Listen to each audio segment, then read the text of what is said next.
Asher's arms ached. He'd made little progress towards shore, it's true, but he still lived. And for that he was grateful. By his best estimation, it had been nearly 2 hours since he'd been pushed over the railing of the Thuvian eel, and he prayed that Kaldera would send a boat his way soon. Asher had never been a particularly strong man, and he knew he didn't have long before his muscles would no longer oblige his graceless attempts at swimming. The inner sea felt impossibly large, and Asher Halich felt very, very small. "Hello there, young man!" An impossibly cheery voice shocked Asher out of his daydreaming. "You're out awful far from land. Come aboard, dry off. You look truly exhausted." Stunned into silence, Asher nodded his appreciation. He climbed with agonizing slowness up a ladder along the side of the small vessel and barely crested the top before he promptly collapsed onto the deck, unconscious. The slimy wet material flopped against Asher's face, stirring him. The sun was nearly set, and Asher opened his eyes to confirm that, yes, the fish was indeed slapping him back to reality with its tail. Despite himself, Asher laughed. "Good, you're awake. We'd best get to shelter. I dare say a storm will be here before long," the friendly voice called out from behind Asher. Asher looked at the clear sky. "I thank you for your kindness in saving me, and I mean no disrespect, but what makes you so sure we'll have inclement weather, Mr.?" A hand stretched out to help Asher to his feet. He accepted the hand and stood, looking down at a small gnome, maybe? The male humanoid couldn't have been 4 feet tall and seemed to be twice Asher's age at least. "The name's Doppler. Pleased to meet you." Lightning flashed in the sky, and Doppler inclined his head towards the flash, winking up at the taller, younger man. "I have a knack for these sorts of things, but we mustn't tarry. You're soaked enough as it is." With surprising alacrity, the gnomish man gathered his net of fish and leapt off the side of the boat. Asher chuckled, straightened his hat on his head, and grabbed his belongings. As the rain began to fall, he stepped off the boat and followed the curious figure towards wherever they were going. This is Pod Against the Machine.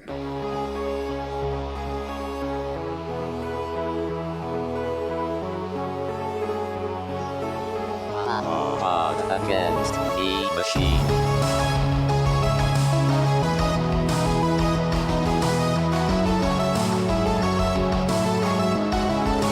Against the Machine.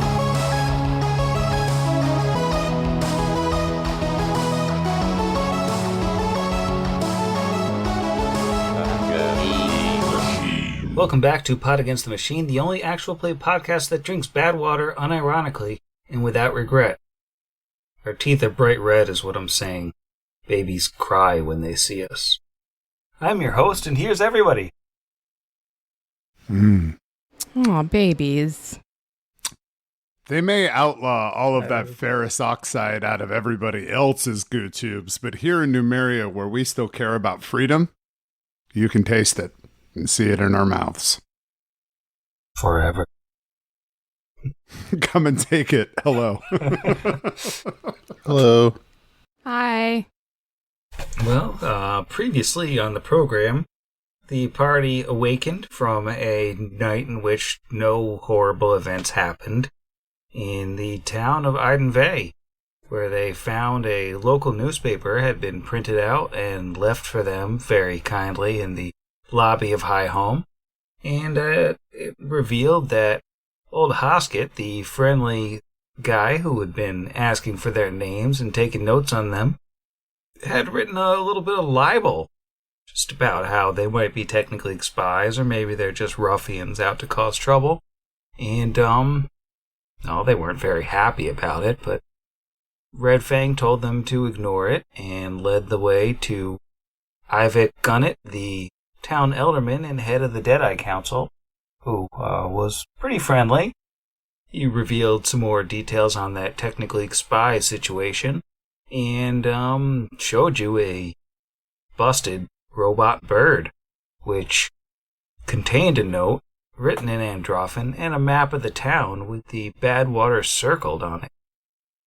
So, you know vaguely what the Technic League is after in this town, but you also know that they have the Drifter locked up in the clock tower, and he, being a lawful being, is unable to free himself while he's in violation of town law, and it falls to you to stop the coming Zill invasion as the prison of the mighty Shadrax, the bane of all Numeria, probably the world, may have been cracked open.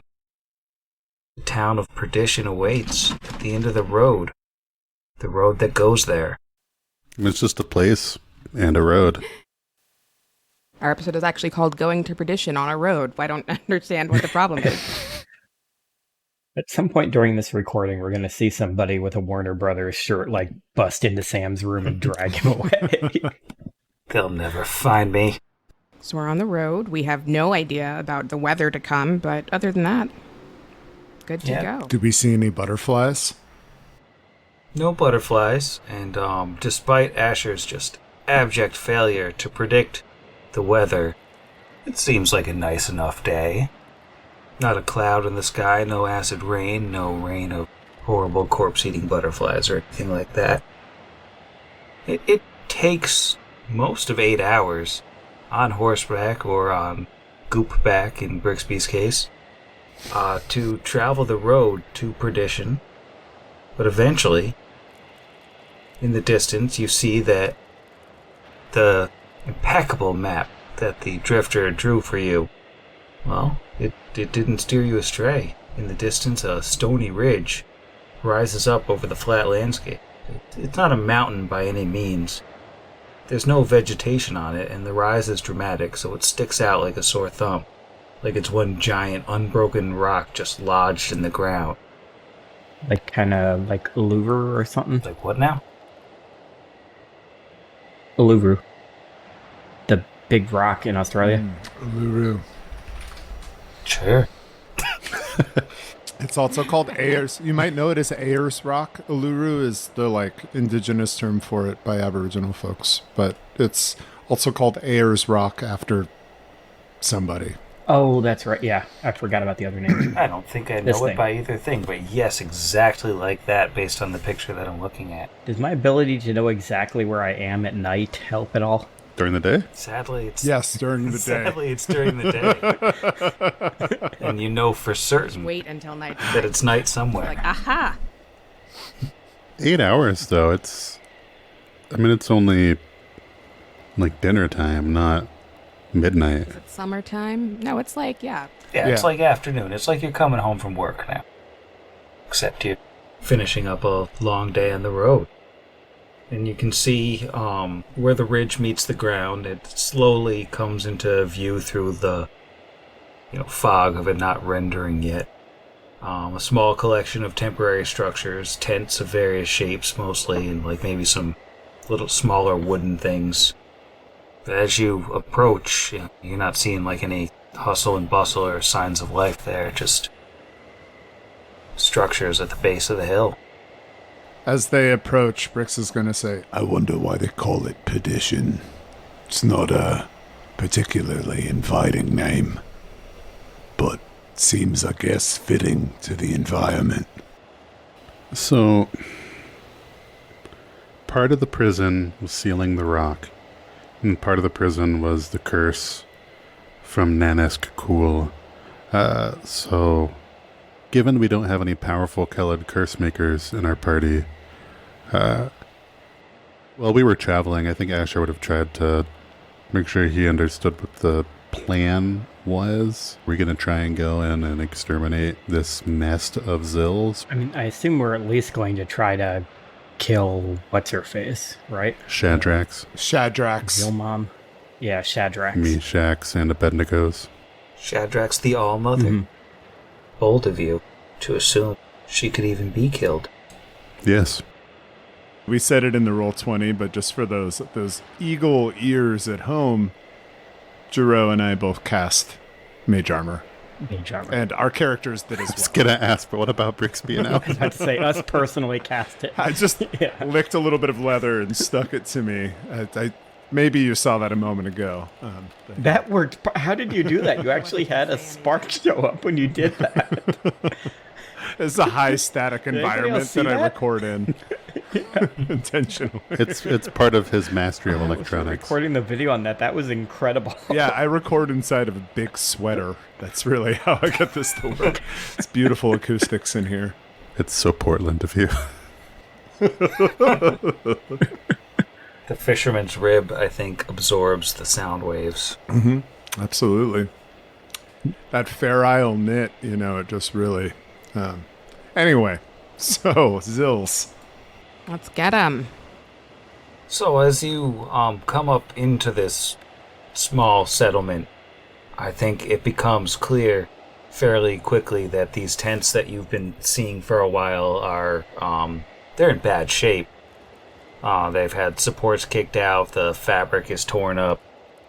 There are crates and barrels of supplies that have been smashed open and pieces thrown about, supplies just tossed to the winds or dragged around.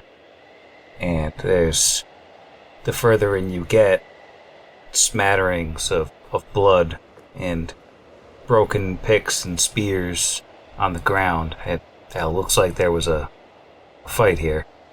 Can we do a quick percept and see? I mean, I assume we're headed up towards the north end of the map. Yeah, into the little cavey area. But can we see if there's anything fun before that? Like, maybe there's a saloon that was abandoned and we can grab a drink. Or, like, A masterwork cowboy a puzzle hat. book. Yes, you would find that near a saloon. Or in a saloon. So I don't think you see any sign of a saloon. You probably do find, like, casks that held ale and maybe one or two of them still intact. Most of them have been kind of smashed open and just the alcohol totally wasted, seeped into the ground. What if I roll a natural 20 for a 31? Do we see a saloon then? You still don't see a saloon. It's pretty Dang. sad. There are no saloons here. What if Alwyn rolled a natural 1, which with his amazing perception bonus gives him a -1? How did you survive on your own? That's what I Oops, want all to know saloons. before. How did you manage to read that? Saloons as far as the eye can see. Nothing wanted to eat him. I guess that's fair. That's honestly an excellent way. What is it, aposematism or whatever? That's why he's all yellow. Yeah. The thing in nature where you're venomous if you're... Yeah. Yeah. Where you're Alwyn just like walks into the canvas of a tent and just keeps walking with the tent just like over his face. It's night now. Asher draws his +1 pistol, given all this blood and destruction.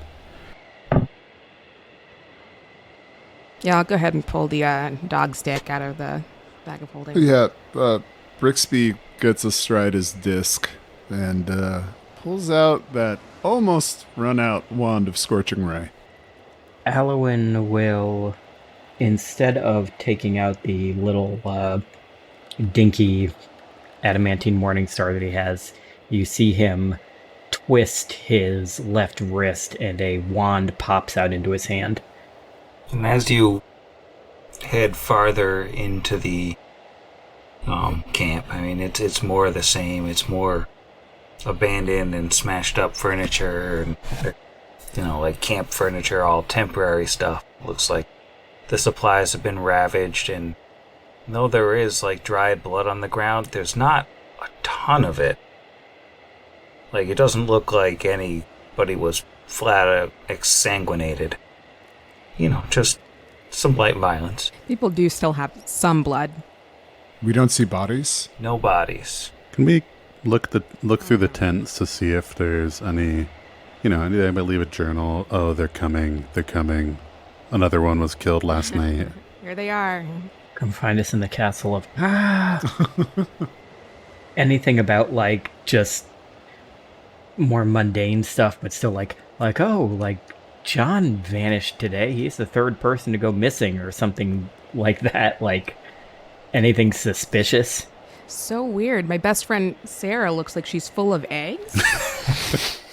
It looks like there are some references to, like, breaking through chamber such and such, and, like, taking down this wall, and, like, people's notes on, like, where they think the operation's gonna go, and, you know, the occasional reference you might find to, like, monsters that were in the mine that had to be dealt with, but no Zill specifically. Somebody, it seems, was pretty sure the place was haunted. Did they give a reason why they think it's haunted? Just that same kind of stuff like that you said that's been happening? Or did that person have something more specific? Just weird noises, the skittering when there's nothing there. Just your normal haunted cave stuff. You know, that seems less ridiculous in a world where haunts are very commonplace things that you just run into. Fair. So as we approach the ominous mouth of this mine cave, do we see anything else ominous besides the blood splatters and, well, perdition? Do we see anything besides the perdition that surrounds us? Because it seems honestly pretty appropriate. Super peditious. It's a little pernicious. What is this big, what's that big sewage pipe looking thing with the valve on it there? That's a flavor pipe. Yes, I'm standing on it. Okay. I was going to say, that seems like a little more technologically advanced than I would expect to find in most of Galarian. Try a goo tube flavor pipe. It's just You crank that open and the goo just comes pouring out. They struck a vein. Sounds like a theme park attraction. Asher casually goes to lick the pipe to see what flavor it is and gets a natural 1. I think he now has tetanus. Oh, that's poison. I'm imagining like a World of Coke situation, sort of, you know, and the primary attraction is just a giant pipe that shoots flavor into your mouth. I just can't find Delaware Punch anywhere, okay? I want to get it, but you can only get it from like World of Coke or at the grocery stores in Baton Rouge. That's a new one. Yeah, I'm Googling that right now, in case anyone's wondering. Delaware Yeah, Punch? we're stopping the episode to look up Delaware Punch. Yeah, Wow, it's so it good. has methyl enothranolate being the most prominent flavor. And it's not carbonated. No, Not carbon. it's not. It's like sweet Is this Dimetap. like Manischewitz? It's This is kind of... You want uncarbonated soda. Isn't that like the main point of soda, that it's carbonated? It's like a Hawaiian Punch, but better. Oh, I don't love punch. Yeah, this totally looks like what we had to drink as underage Catholics when we Purple took stuff. toast. Yeah, basically. So are we headed into the cave? Oh yeah. Yeah, before we do, Brixby is okay. gonna look at big stuff and go, might wanna, and cast shield. Yeah, okay. Doesn't that last for like 5 minutes? I don't know. For me, it's 7. Oh, okay, then I guess, yeah. we'll Which do is that. long. Yeah, it's a minute a I level. don't know. Yeah. I'm sure Kira will do the thing and give him a thumbs up. Also casting sheep. Alwyn, are you comfortable seeing in the dark? I presume so. You talk about finding your precise location at night, but I used to travel with that Vargas person. It may have been from his extreme age, or, like most humans, me being the exception, he wasn't able to see in the dark. You see him turn to look at you, or he does kind of like that weird bird turn, but weirdly it looks like he's able to zero in on you better in the dark than in the light, and he says, "No, I can see fine. Not very far, but I can see just fine in here. It doesn't really look any different than it did out there." It does. Does it to you? At least we'll be able to see our imminent demise in black and white. As you step into the mine, sunlight from the opening streams in behind you, but stops short of the far side of this first room, casting the edges of the small chamber in menacing shadows. On the western wall, a wooden board covered with pegs has been mounted on the side, with numerous small metal medallions hanging on chains from them gleaming faintly in the light that comes in. The eastern side of the room is dominated by racks and racks of mining equipment, and the room is bisected by the set of iron rails which lead from the outside into the yawning opening in the northern wall. Does the western board say we've had 0 days since our last workplace accident? Streaked in blood. Oh, absolutely. Days since our last ovipositing. You're a day since last Zill attack. Since our last lost time accident, 0 days. Our previous best was 1 day. I want to step through. Oh, there we go. Great. Well, Brixby's doing it. I'm going to do it too. Disc B, go. 60 feet, detect evil, just kind of washing it around. We won't be able to penetrate the walls of the cavern, but if there's anything detectable through an opening or hiding... Yeah, you don't detect anything right now as you step into the second chamber here. Is this blocked off to the right? This chamber over here? It does... Let me see. You got that little, PlayStation logo on the ground over there, or whatever that is. I was going to go check out the PlayStation. It's the break room. Yeah, as you come into the second room, this is like a large tangle of different tracks going in 4 different directions. In the center of the room, the floor of the cavern seems warped and twisted. Like the rails are sinking into solid rock like it was mud, only to re-emerge on the other side, like about where Kira's standing is where they either come out or go back in. Several minecarts have been crammed into the corner of the room, and 2 more are toppled beside the warped and sunken tracks in the middle of the room. But this is sort of where I'm pinging what Kira pointed out there. It's like minecarts shoved into that corner. Can we move the carts? Can we just wriggle them out of there? Do I get a sense that they're blocking anything in?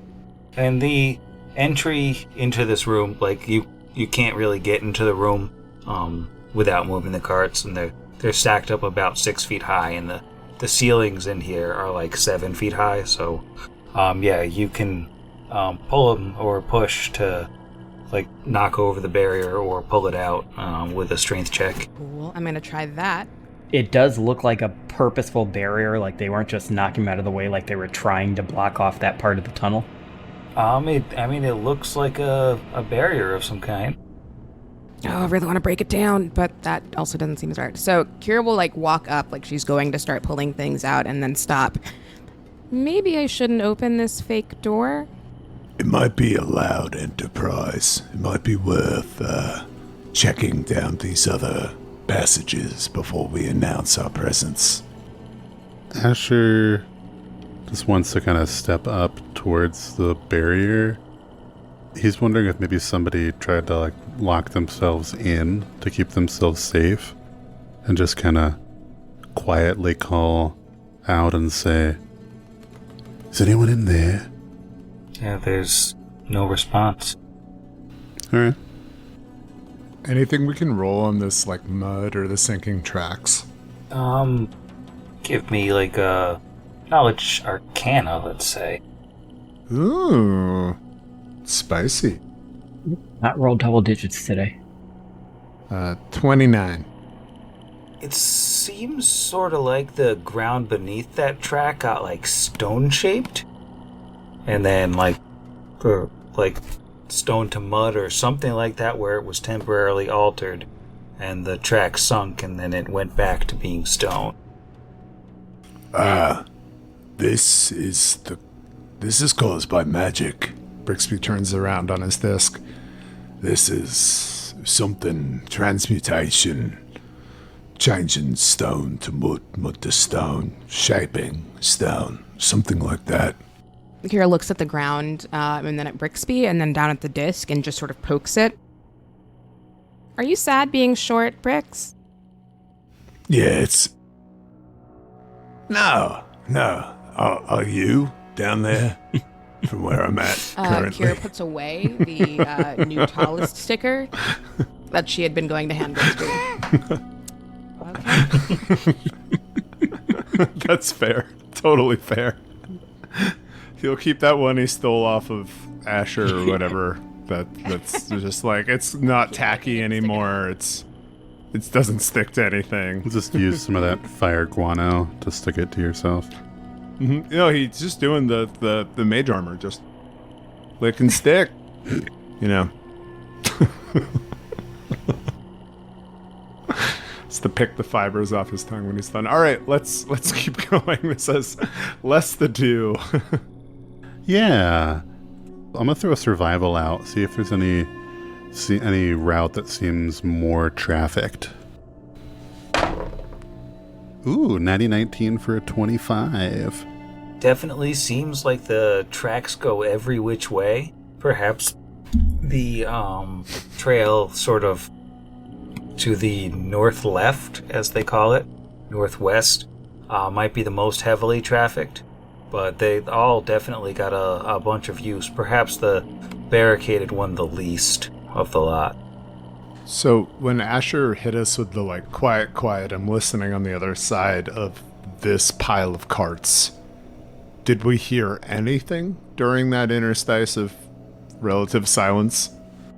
Perhaps a little bit of milling about to the north. Nothing like super distinct, but maybe just like the slightest hints of movement. Don't like that. But you said that's to the north, not in the little cubbied area. Right. Seems like perhaps the north left has seen a little bit more traffic than the north right or the due left. But certainly tracks in every direction. Literally. We can go north left, but it's got one of those narrow, little passage things, and those sometimes get us murdered. Bricks, can you fly on top? No, you can't. You're too magically tall now. Just if we do like a double-decker sort of thing, but that's not going to work. Yeah. Unless Brixby humbles himself. Listen, if you told me that I could ride on your shoulders, I wouldn't have taken the feat to do this. Points down at the disc. But that was uppies was never on the table, so yeah, no, I'm down to go to north left. Shields are wasting. Now, as Brixby's sort of floating along next to this north left wall here, I just have a little bit of a question. Oh, no. Does a blank hit your flat-footed? No question. Just like suddenly, like a clawed arm Punches him in the just springs out of the wall and like goes to grab you, but just absolutely misses. Maybe because it's an arm coming out of a solid wall. Well, my flat-footed AC is 16 currently. Oh wait, it might be higher. Hold on. It rolled a natural one, so it doesn't matter. Oh yeah, My dramatic moment. dramatic moment. Let's hit that shield. If you want to roll for initiative, though. Oh yeah, that flat-footed is 20 right now. You ain't touching this rat. Woof. Hey, I also rolled a 3. 3 for a what? 9. All right, and Brixby, what did your 3 get you? Netted me an 11. And how about Asher? Also an 11, but a slower 11. 6 in the dice. Oh, we're gonna die. And let me just roll some quick and knit for nothing. Just an arm and a wall. Oh my god, so freaking slow, man. And Alwyn rolled a 9 for a 16. Well, Alwyn, you're first. Yay. To So do sad. what? Punch the wall. Oh, wait. I don't know that you're aware that anything happened. It's just was a weird thing. Yeah, did any of us see, like, did even Bricks see it? I think Bricks did see like an arm kind of just come flashing out at him, but it totally whiffed. And he tries to tell us about it. We're like, yeah, okay, Brixby, we know you're constantly getting punched in the face. It's like the rat who called punch. I'm trying to think what I can do against a wall. Like, so can we see it, or it retreated back into the wall, correct? Like, we can't see anything there? Yeah, the arm went back into the wall. You don't see anything. We can cast Fairy Fire on it and give it a minus 20 to stealth, because I can't see it. Yeah, it's line of sight. Might as well just cast Glitter Dust on all of us. He's just going to touch Brixby and cast Resistance on him, and that'll be his turn. Well, maybe that'll help Brixby, and maybe it won't. As, on the next moment, a horrible creature emerges from the wall. Looks pretty Zill-like, but it's like a weird-looking Zill. It's kind of orangey brown, and it's kind of merged into the stone. And as it emerges, it's gonna... Well, since it can reach Asher and Brixby, it's gonna go after both. So let's start with Asher. Flat-footed against a claw. It's an 18. That'll hit. Alright, that is not going to be a ton of damage, so don't worry. 4 damage. And a quick grapple check. What's its CMD? 28. Yeah. Alright, Asher is grabbed. So now it's Oh, hug. it's gonna swing a separate claw at Brixby. What the heck number is that? Oh, that's 34. Oh, no. Yeah.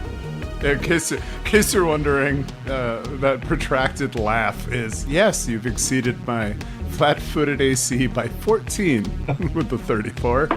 Well, that's 5 damage and another grab. How many of these do we have to fight again? I mean, whatever it is you've got 27. me, without a doubt. Yeah, totally. My CMD is 15.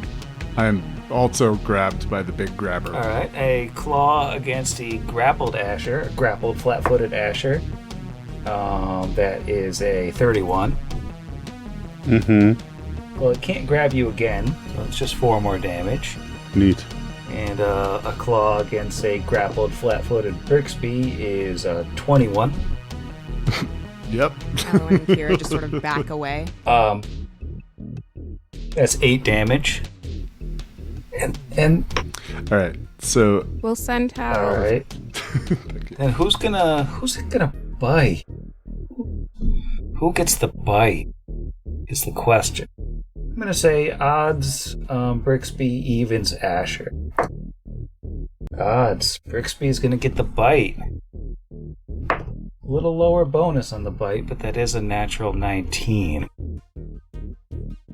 It hits. I mean, without a doubt. So 6 damage, and I'm gonna need a fortitude save. With resistance. Right. Yep, I already have that applied. Not great. Is this a spell-like ability, or a disease? I don't believe so. I believe it's a supernatural ability. Alright, and if it does not qualify as the disease, then it's just a +5 then, so that's going to be a 20 with a 15 on the die. Alright, that passes. You are not paralyzed. Yay. I am just thoroughly jacked up. Just grappled and beaten and being held by the thing. And it's your turn. And you're not paralyzed. I guess I have to roll an escape artist. I'm going to probably do my knowledge whatever first, though. What is it? Is it probably planes, like the last time? It is plains. 6 for a 15. Not so hot. No, you think it's something zilly. Something weird and zilly. Let's see. Well, I'm holding a wand. So I'm going to try an escape artist check, I think. because there's not much I can do with a light one-handed weapon currently. That's great. That's a 7 on the die for a 15. Does that beat their CMD? It weirdly doesn't. All right, that's my turn. All right. Asher, can you fare any better than that? Yeah, so Asher can't do things that require 2 hands, such as wield a weapon and then load a round into it. But he does have a one-handed loaded firearm in one hand, and he can, as a swift action, will a bullet into it. So we're going to take 2 shots. We're going to rapid shot, provoking from this silly old bear. If it chooses to take the AOO, of course. It will. It'll try to just give you a quick bite. That's a 26 on the bite. Affirmative. 5 damage, and can I get that fort save? Alright, Paladin saves. I need you. It's a natural 1. Oh! So never mind about the bullets. I'm paralyzed. Asher is paralyzed. You see him level his pistol as he's in the claws of this creature, and as he pulls the trigger, provoking, this bite lands on, I don't know, by his shoulder, and you just see him seize up before he can even finish pulling the trigger all the way back. And that's his turn. Okay, this is a bad situation for Asher. Asher, star of the podcast. Well, for Asher, first of all, Brix is chilling. I mean, Brix is cool. comparatively. Kira. We're going in alphabetical order. Asher is in the most trouble. All right. Kira's upset. Why? Yeah. And just, she doesn't, love seeing her remaining friends and Brixby grappled and tortured. At a time like this. I know, I'm going to feel so bad. It's so cold. The microaggressions continue. Don't do that, please. Can't believe you even put it on the table. Yeah, now I feel bad. We're going to have to leave that out so people don't think I mean IRL. Kira's going to rage, 5-foot step, and attack this Zill. Just as many times as she can. Oh, with the chainsaw. Does it still look like dogs? Maybe this is worn off by now. She's going to trick it into thinking, I've got a stick full of dogs, but it's not. I think it gets a will save after you hit it. to know. Yeah, it still looks like a stick full of dogs. We had 16 hours or 14 hours on that. Okay. What? 20... 8 plus 14, 26? 26 will hit. I'm just going to make a will save real quick. It's a 20 on the will save, so I think it knows it's a chainsaw. Surprise! That is 6, 5, 12, 17, 16, 33? Ow. 33 points of damage at this thing. That's so many. It is. Kira's upset because hurting her friends. So many. With a 5-foot step, do I attack again? Yeah, you still can. God, it's going to attack so many times. Nope. No, that's a 1. I'm not going to attack any more times. I will scream at this thing. Womp, womp. Let them go. A little bit of a stabbing. That's me. All right. Alwyn. Let's see. What can he do? He is going to look at this Zill, and you see him open his mouth, and it seems like it goes wider than it should, and you don't hear anything, or at least nobody does, except the Zill, which hears an ear-piercing scream, and has to give me, I believe it's a fortitude save. Spell resistance? Yes, it does have spell resistance. Why don't you roll that for me? That is a 19 on the die, and I get +7, so that is a 26. Yeah, it works. Okay. So you said fort save? Yes, fort save. Also, this thing has spell resistance on top of everything else it just did. Nat 20 on the fort save. Ugh. Ew. Garbage damage. It only takes 2 points of sonic damage. Well, it didn't like it. And that will be his turn. Alright, so this thing was hurt. It was definitely hurt by all that kerfuffle. And its wounds, it's like some of the stone from the wall that it's embedded in, like leaches into its stone-like flesh and knits it back together just a little bit. Are you sure? And since it's a standard action to maintain a grapple, it's gonna let go of Brixby because he's not frozen, and it's gonna maintain a grapple on Asher since it knows he's the easy target here. That is a 30 versus your paralyzed CMD. Let me just look at the... Yep, that does it. Oh, wow. And then it's gonna go into the wall and pull Asher with it. I thought it might. And as it disappears into the wall and Asher gets embedded in the wall, he does feel the creature let go of him as it seems to be going farther in, but he's also embedded into the wall, and he takes 5 damage. He's embedded in a wall, and he can't breathe. Well, this thing is just the worst. And then the creature's gone.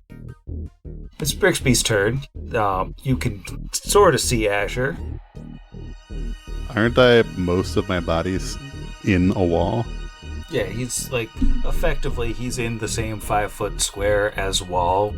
As Jeff put in the chat, 5x5 square is 2,000 pounds. So 5 times the heavy load. It sounds like Kira can probably clear that in a minute. Just digging, basically. Yeah, just 10 rounds. So that's terrifying for Asher. What if I cast Reduce Person on Asher? Would that help? Would that free him from the wall? Little Asher. I mean, he would be, he'd be taking up half the space, so he would have half an Asher's worth of room, and it'd be easier to get out, and maybe the parts of him that are sticking out would sort of leave a hole. I mean, I can make him smaller. I don't know if that actually helps.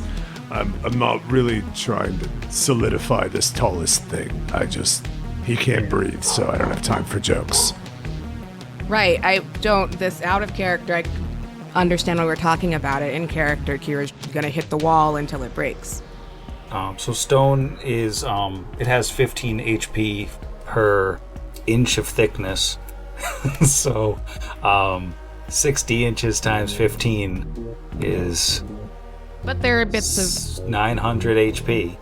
So basically, I mean, Kira could keep hitting that with an adamantine sword and ignore the hardness, and she could still get him out within 20 rounds. Which is more than 10 rounds. Yeah, but I mean, the point is basically, Asher's not going to suffocate. No, he has con 12, so I have 24 rounds of air. All right, let's break down a wall. Well, would it only be 10 rounds then if 2 of us are smacking it with adamantine stuff? Yeah, I mean, it would be less than 20 rounds because Kira can hit it twice in a round. So. Okay, and I guess we just start smacking at this wall and hope we don't hit Asher.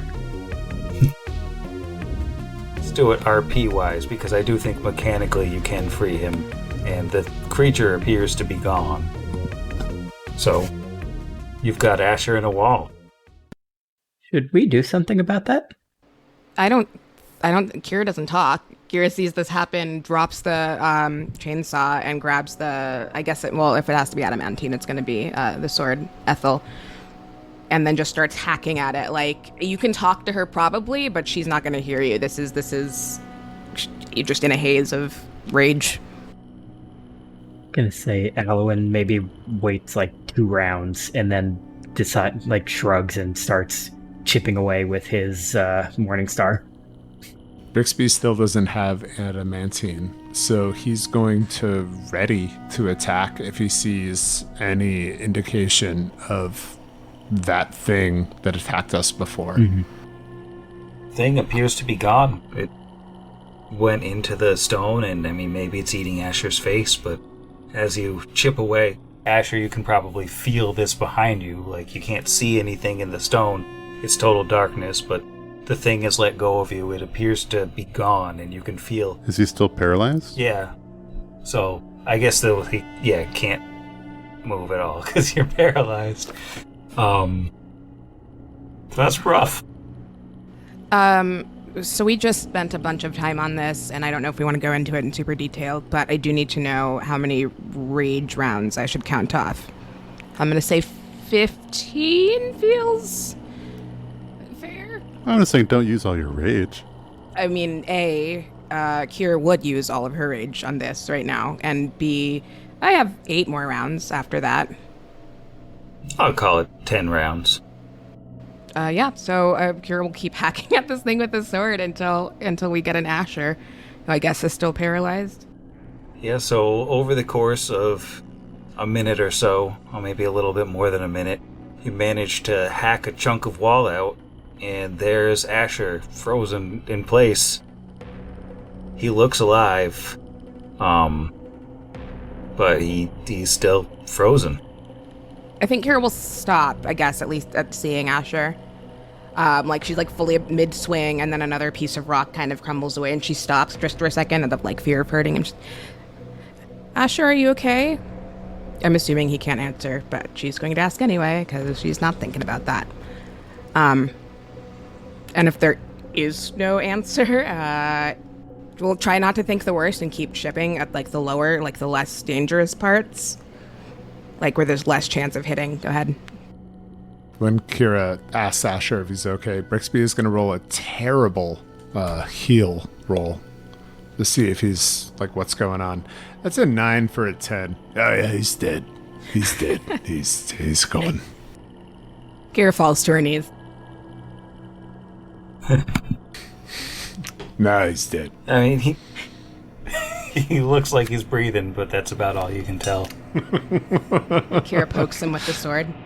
Just coup de grace him. It's fine. Even the blood is paralyzed. Well, Brick says you're dead, so... you keep chipping away. Chipping away. Yep. And this is rather painstaking because it takes 10 minutes for Asher to regain full use of his body, and obviously for the rest of the party, he had no idea when it was coming back, and Asher had no idea when it was coming back. Maybe he'd slowly start to get feeling back, but after a minute in a wall, 9 minutes of paralysis, and then he's free, and hasn't been another sign of whatever that thing was. We should go. Yeah, do we want to... Asher, you're right. You get to travel. Thank you for digging me out. He'll lay on hands himself. He's not really saying much. He looks pretty shell-shocked. I think we should probably follow this passage to the north, but we should be cautious. Where I'm standing, all I can see is rock on both sides. But maybe we can go back to town and tell them what we saw. They can't not... We'll bring back a chunk of rock with a face painted on it. I don't know. We can't do this. Asher, if that happens again, we're going to be in trouble, especially if we try and do it down that passage. Did you see bodies out there in the camp? I didn't. Do you know what my best guess is as to where those bodies are?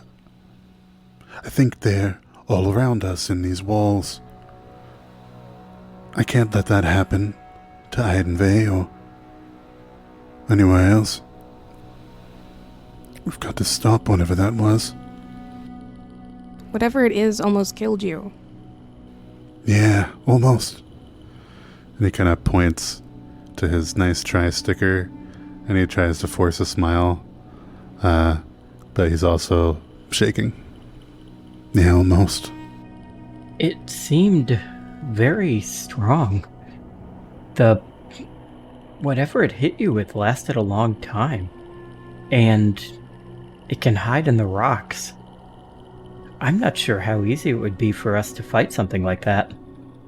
Plus, when I used my magic against it, it felt like it was resisting it almost.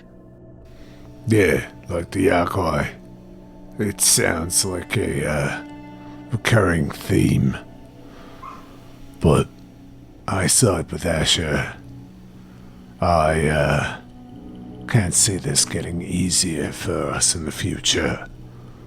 I see no plan, no chance that we're going to fight them in any other way than we do now. We could wait, consider diversion, or we could head down one of these paths, see if we could draw it out. If it comes and gets us in here, we're no better than what's just happened. We make haste through the tight spaces and stay away from the walls as much as we can. We are ready to attack if anything steps out. We can do this. We can do this. Possibly for the first time, I think, Kira doesn't believe Asher. I think she could potentially roll a sense motive, except it's not so much that she's trying to just like, is this the truth or not? She straight up just doesn't believe him. How do we stay away from the walls when this whole place is walls? I know that we're heroes and we do the right thing, and that's really, really cool. We have stickers and badges and coats, and Elwyn will get you one, but these people don't even want us here. That guy wrote that stuff in the paper. They wouldn't believe us if we told them. Do we owe them? The Sills won't stop at Idenvey.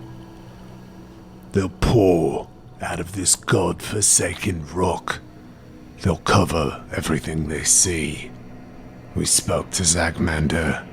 We know their mindset, their goal. Multiply, conquer. I looks around. Maybe one of the last ones to play hero here. But this points to the wall, is a threat against every free-breathing and walking citizen of this cursed land. Kira just kind of sighs. Okay, and we definitely can't try blowing them up, right? That's not a thing. No, that may make it easier for them to escape, but Brixby's right. I mean, we can't convince this town of anything, and that's okay. Hoskett can write his trash in the paper, that's fine. When I go to sleep at night, I don't worry about whether the townspeople trust me. I worry about, did I do everything I can to keep them safe? I'm not going to give up.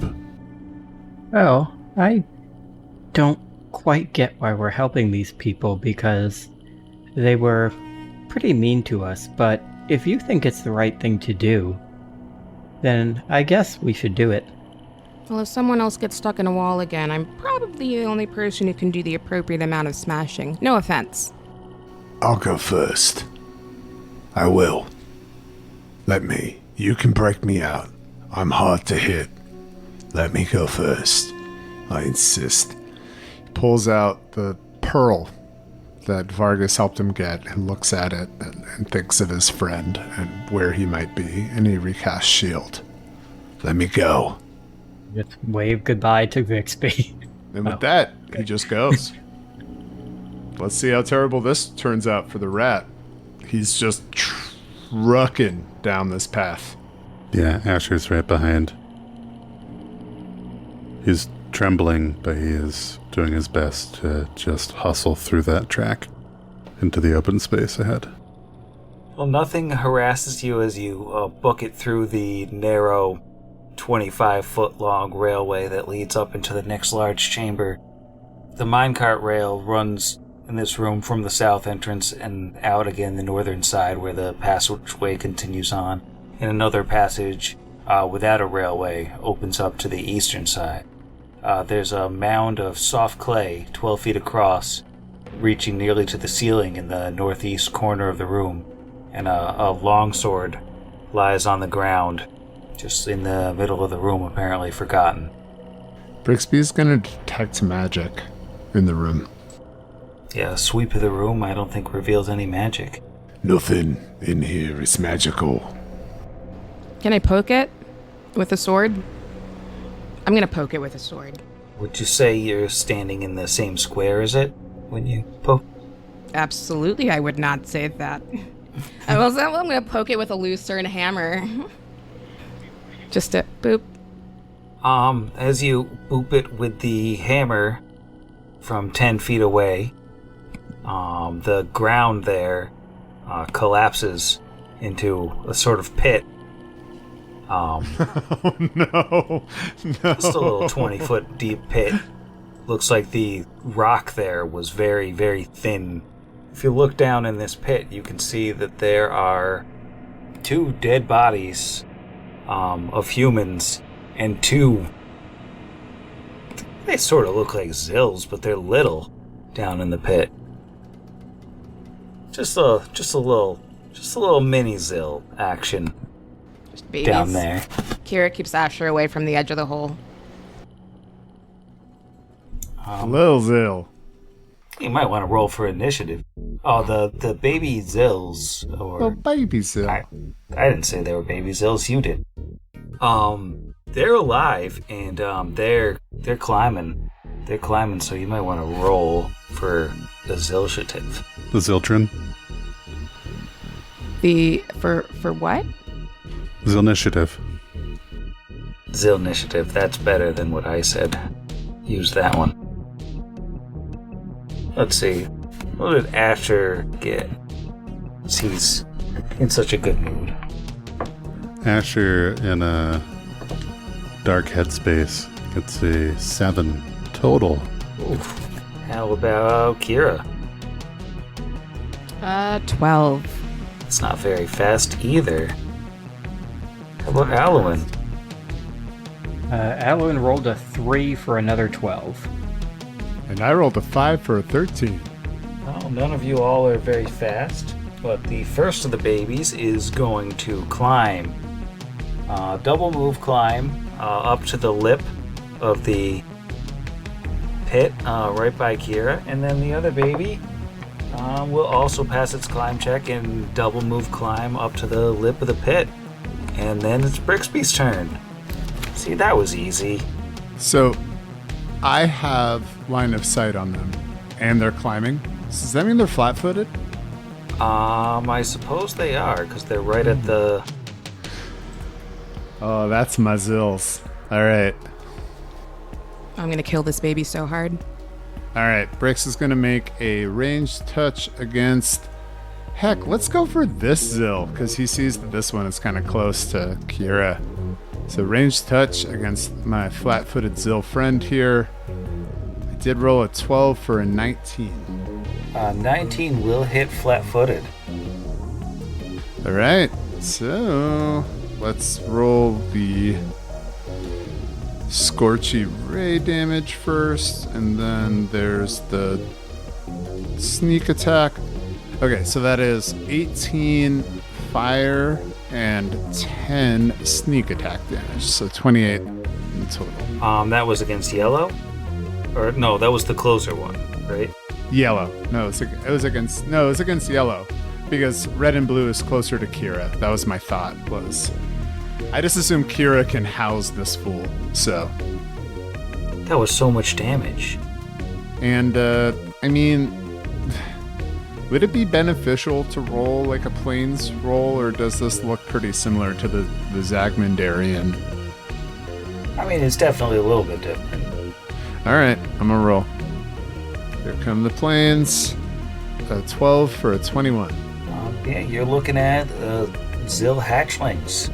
They are definitely like not as big and strong as your standard Zill, but they can still probably do a lot of the same things. You don't know if their ovipositors are active yet, because these are, mechanically small creatures. They're definitely young. So, you have any specific questions about Zill hatchlings? How many questions do I get? 1, 2? You get 2. Alright, I'm gonna do special attacks. Special attacks, they have paralysis, a lower DC than an adult, and then just your standard retinue of 4 claws and a bite. Alright, and let's do special defenses. Defenses, they also have spell resistance. Alright, well, these Zill do have spell resistance and can paralyze us, although they appear to be babies, so Asher, you'll be extremely effective. Alright, Alwyn. So he's just going to cast Minute Meteor on the Baby Zill Yellow, the same one that Brix was messing with. Alright. So I gotta make a spell resistance roll, which is... Ooh, that might not make it. That's only a 13. 13 doesn't do it. Okay, yeah, then they come down and they just bounce off them and make ridiculous cartoon noises. Alright, Kira, you're up. You got a baby in your face. Yeah, I'm just gonna hit this baby. That's not great. That is 21 to hit. Does a 21 do anything? A 21 will hit this defenseless baby. Great. I have no bad feelings whatsoever about this. 11 plus 16, 27 points of damage on this defenseless baby that's in my face. That is so much damage. The baby is super smooshed. Still alive, though. Great. Okay, then I would also like to attempt to intimidate the baby. The baby's crying. Which actually, yeah, that I do feel a little bit bad about that. But what are you gonna do? Kira's still raging. That is, that's a 13 plus a 16. What is that? 29? The baby is crying super hard, as it is terrified of you. What Kira wants to say to the baby wouldn't be allowed on the podcast, so she'll say nothing. That's my turn. Wait, I didn't hit it again, did I? No, I didn't. That's a little better. I think that's another 21. Yeah, 21 again. Yeah, that'll also be a hit. And 26 points of damage. Kira kills her first baby. That's me. Alright, Asher is up. Asher is up. He will step a little bit forward. He's leery of getting too close to the wall, but he'll step to be adjacent to Kira. And then Asher will take a rapid shot. He has 2 free hands and everything. He's not grappled or paralyzed. What a world. And full of shot attack at do. Full attack the Zill hatchling. We're going to go with hatchling. The second one is a misfire, but the first one should be a hit. So 23 against touch. A 23 will hit. Thanks to that paper cartridge misfiring on a 2. Second one misfires, but hey, don't worry. 4 points of damage on the first one. And then his gun jams. Do you want to fire a third time? Nope. You sure? Yep. I mean, it's not going to explode. It'll just be broken more. It's magical, but still no. It's not very nice. Alright. Want to talk about not nice, Sam? You want to do this now on the air? Talk about not nice? Mr. Paralyzed in a wall, suffocating. Going to bed. Yeah. All in all, you're just going to make Asher another brick in the wall. I can't believe you. Wow. How dare you, Zach? Well, this baby Zill is not dead. And it's gonna scamper out, and it's gonna do a little scamper doodle, and I think it's gonna run up on Alwyn. And it's just gonna try to bite him, just real quick. What's up, baby? Baby's bite. That's not very good. It's only a 12 to hit. That is a miss. Poor baby, it just wanted to kill you. It just wanted just like one implantation. Alright, Brixby's up. He's going to float over to the left on his disc, take aim, not benefiting from precise shot, and is going to shoot off the third of last charges on this wand here. So pre-math, that's a 13. So post-math, I believe that's a 9. You know, I'm not a math major or anything, but it sounds like it'd hit a baby. Well, the good news is that you don't have to roll spell resistance. Fair. The bad news is that is a miss. Alright, so Alwyn is up. And I accidentally clicked twice, so he doesn't get a turn. Yep, that's it. He is, I guess, swing at it with his dumb little morning star. That is a 2 on the die, so that is a 5 to hit. That's not gonna do it. Yeah, he just goes like, just tries to bat it away from him and fails horribly. Meekly flicks a morning star. Alright, I think that'll bring us to Kira. I'm trying to figure out if I can flank it without also exposing myself to a, what's it called? I'm moving into, and I guess I'm moving out too. So I'll take the attack of opportunity. That's okay. I'm upset. It's a 21 to chomp you on the way in. Oh, my shield is down. So yeah, 21 will hit. Alright, Wall Baby gets you for 3 damage, and I am going to need a Fortitude save. I'll roll a 1. That's funny. I rolled a 3. I'm regretting my hubris. That's a 17. Ah, you're good. It's fine. Yeah, great. Cool. Now I'm just going to attack this baby as one does. That's a 1, so I'm going to go home. Alright, well, the baby is immortal. It's basically a bird. And it's Asher's turn. He doesn't have a gun, so give up. No, he just takes the one that he's canonically stated was in his other holster, and we'll take a single shot with it. But rolls a 3 on the dice. That is only a 16 against touch AC. Touch AC 17. Lol. These things are under your skin. Oh, it's also a 15. I forgot I was looking at my plus ones. So it misses even slightly more, but it does take a 5-foot step closer and reload a mundane round. Alright, we have a total bird situation here. And let's see. We're gonna do, just logically speaking, we're gonna go 3 at Kira, 2 at Alwyn, as it goes for the full attack. So first, claw at Kira. That's a 21. That is 3 damage. Blur. Concealment, 57. Okay. 3 damage. 3 damage and a 16 to grapple. It's CMD, right? Yeah, no. Yeah, it doesn't get you.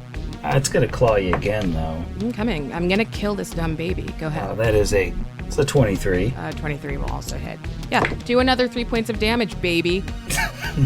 27 on the concealment. Okay. And another 3 points of damage. And another grapple. Baby. That might get you, 25. Yeah, okay. That's fine. I'm still gonna stab it. Well, this tiny baby has Kira grappled, and then it's gonna bite her. It's gonna just get that out of the way with the old chomping too. That is an 18 versus your grappled AC. Nope, all good. Oh. Yay. Alright, it's just gonna claw Alwyn because he's there. It's an 11 on the first claw. That's a miss. I'm glad you don't roll the way you roll when you attack Kira. Alwyn the Invincible. How about an 18? That is also a miss, thanks to Mage Armor. Yeah, mage armor. Come on. Alwyn the Invulnerable. Well, the baby's done. And baby? it's not very nice. But it is a bird situation. Brixby is up. Go ahead and miss the baby. So I rolled an 18 for a 25 to hit before the -4 precise shot penalty. Yeah, that will hit. And then the dang old Scorchy Ray, which I got to make sure that the SR, so that is, that's a 15 on the die for an 18. Yeah, you got through. Woo! All right, so no special stabby doos, but I do get 46 of fire, which is pretty average, actually perfectly average across the board. That is 12 fire damage. Well, that burns the little baby Zill to death. And I hope you feel proud of yourself because you're out of initiative. Oh, I do. I so do. Dang old pit baby. Let's kick it back into the pit. Kick it in the pit. You fell in the pit.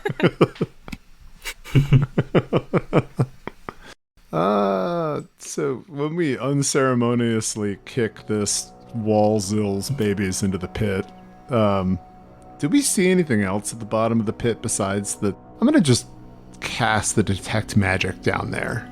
Does anything glint with magic? We're like super sure they're dead, right? They're like dead. Yeah, there are two thoroughly chest-bursted humanoid bodies.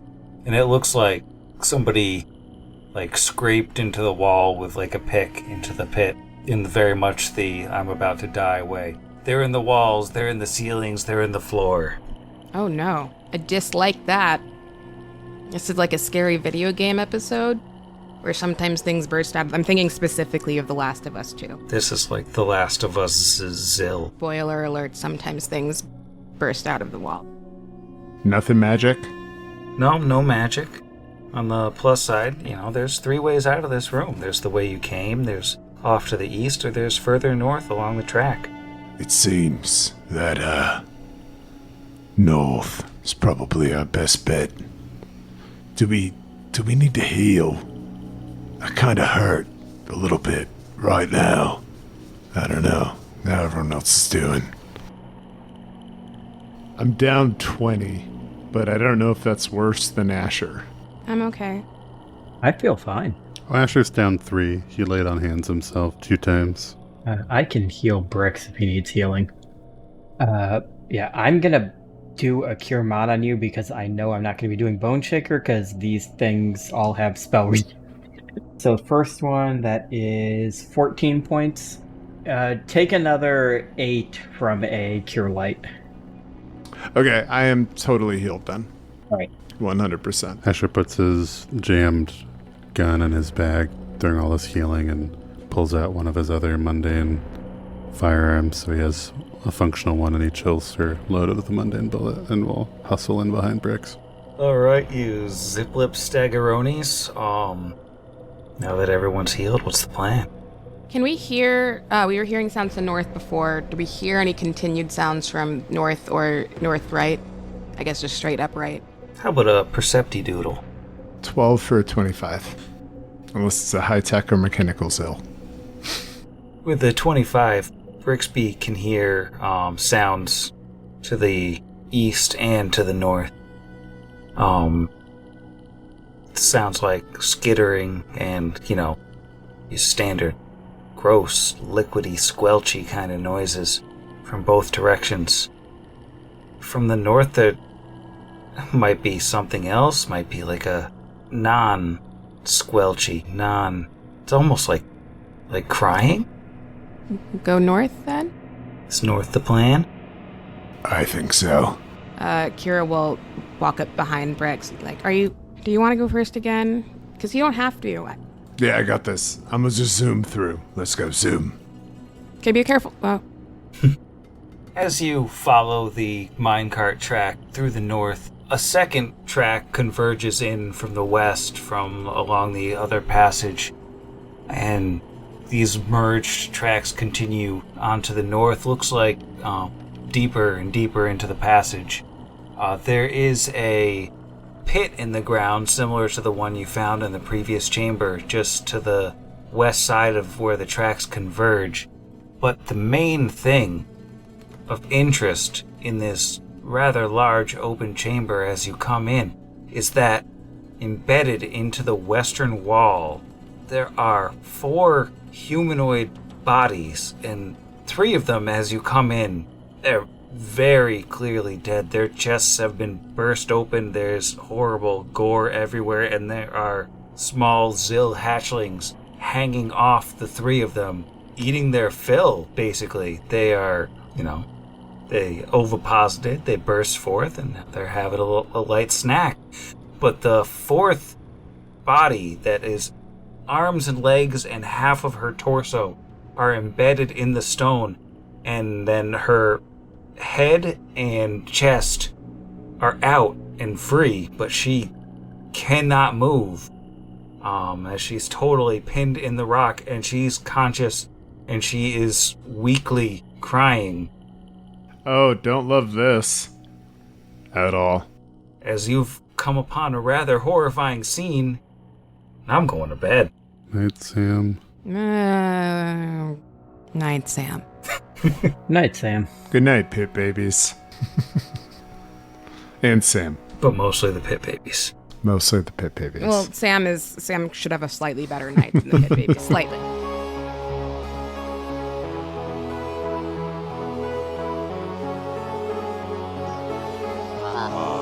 Against the machine.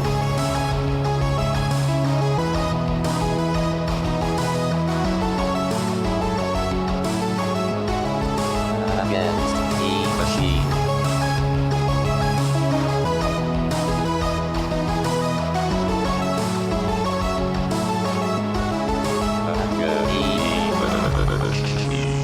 Pod Against the Machine is property of its creators, all rights reserved. Pathfinder and the Iron Gods Adventure Path are properties of Paizo Publishing. Please visit them at paizo.com for more information. Theme Against the Machine written and performed by our own Zach. Please consult the show notes for additional music and sound effect licensing information.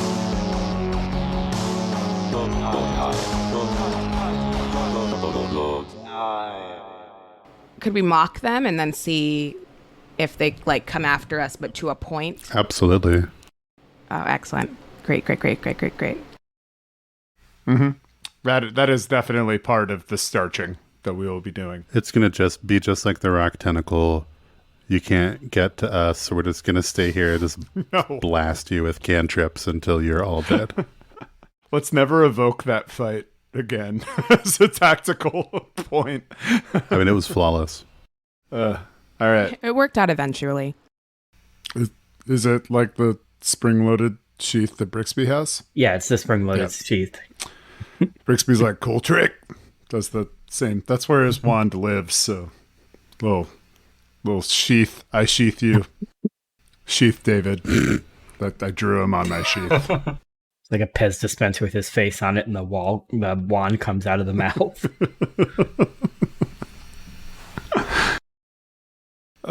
Pause for whoever's editing, maybe me, while I look and see if there's literally anything in my spell book that can do anything for Asher. Yeah, do you have Shatter? No, I don't. That was my very first thought. I was like, do I have Shatter? Also, Asher has left us. Hello? It's me, Masha. No, that was me, the player, trying to draw a question mark on the map, accidentally drawing a shape, thinking, that's cool, I'll delete it, and somehow deleting my own token. So, it was good times. Oh, no. Oh, my God. I totally just pulse that up and I'm at a negative 102. I don't know how I'm at negative 102 right now and I'm trying to fix that inside of my... Negative 100. Brixby explodes into mist. Oh my god. Unfortunately, you can't take that back. Yikes. Oh, man.